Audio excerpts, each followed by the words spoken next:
guys, this is Kevin with Frontline World War II, bringing you another video on U.S. Marine Corps equipment for World War II. Whether you're starting out your impression or you want to improve, or you just need to know where to find things, this is the video for you. I just want to say thank you for watching this video. If you're new to the channel, welcome.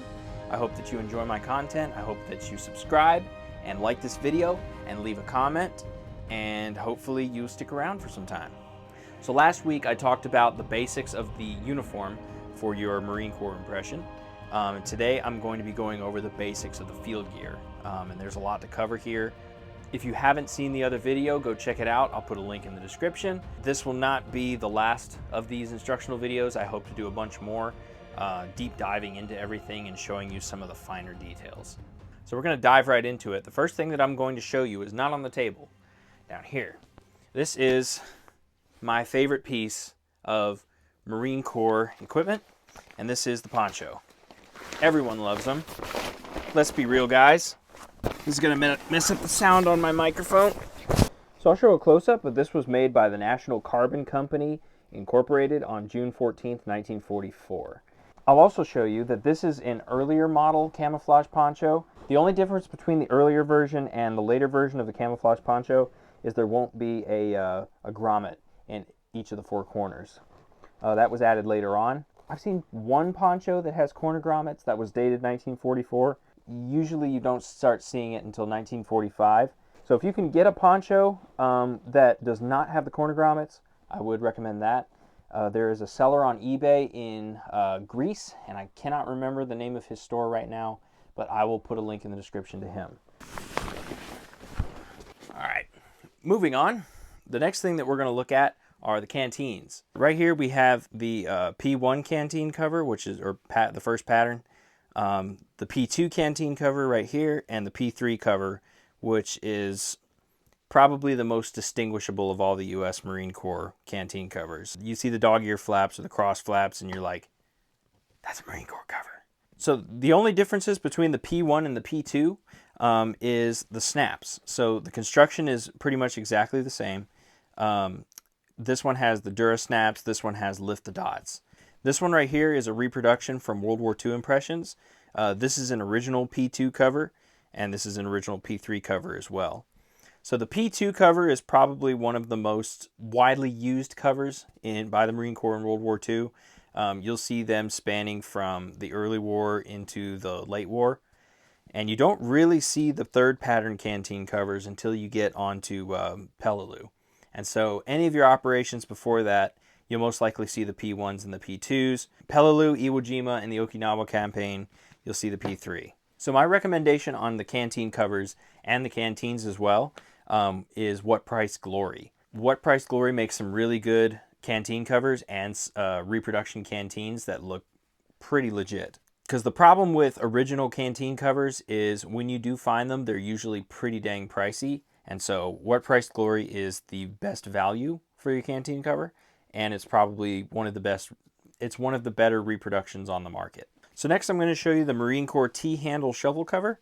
The cover was made by At the Front. If you buy this from At the Front, it is labeled as a U.S. Marine Corps or a Usmc T-handle cover. What I've done with this one is I replaced the buckle on the front, and I replaced the tab on the end with a squared off tab. But it comes with an Army style buckle, and it comes with a rounded tip, which is kind of a fantasy thing. I took the time to modify this one and make it a little bit more accurate. There are other places which you can find these, like World War II impressions. Personally, I'm a DIYer. I like just doing little things like that in my spare time, so I chose to do it that way. All right, up next I've got another one of my favorite pieces of gear. This is the P41 Haversack. This one right here is a reproduction by At the Front, which is a pretty nice reproduction when compared to an original. This is an original P41 pack right here. That is the reinforced version. And so you see it's got these straps going up the front of the flap, and they're sewn to the shoulder straps. As far as reproduction haversacks go, this is probably the best on the market right now. It's a little pricey, but honestly, everything Marine Corps is these days. There were a couple of different versions of packs. The earliest one was made by the Depot of Supplies for the U.S. Marine Corps, and it was called the 782 pack, and it had rivets There were rivets on the front flap right here, so it's what we collectors call a riveted pack. The problem with the rivets is they would pull out very easily, and so they switched to this method, which is stitching with these Army style buckles. I don't know the technical name for them. So the two versions of stitched packs are the reinforced version and the regular version. Both are completely acceptable. My recommendation again is to buy one from At the Front. They're the best on the market currently for reproductions. So right here I have the P41 or 782 lower pack or knapsack. This was designed to be integrated into the M1941 pack setup. And so for your transport pack or maybe your knapsack pack, it's not necessary to begin your impression, but if you want to have one, At the Front makes a reproduction of these, and World War II Impressions does as well. That's pretty good. Next, I've got my cartridge belt, and with it is my Marine Corps K-bar. Of course, this is absolutely iconic. So the K-bar was the standard fighting knife of the U.S. Marine Corps. This is a reproduction that was made by Case XX. It resembles the World War II era K-bar better than the K-bar brand does today. They're not too terribly expensive, and you can find these online very easily. Right here, I have a K-bar sheath, and this was purchased from What Price Glory. So that's my recommendation. Get you a K-bar or a USMC fighting knife made by Case XX, and then get you a sheath for it from What Price Glory. As for the cartridge belt, this one is a reproduction made by World War II Impressions, which is a pretty faithful one. The only difference between this one and the Army cartridge belt, there's no US stamping on the front of it, and then on the back end would be USMC because there's a USMC contract belt. And these little clips right here on the back, the retaining clips, are not cut off in the middle as the Army belts are. So World War II Impressions has these USMC contract ones, and At the Front does as well. They're both about the same in price. The quality is decent on both of them, and I do like both of them. So I would say that World War II Impressions or At the Front, either one, makes a good reproduction.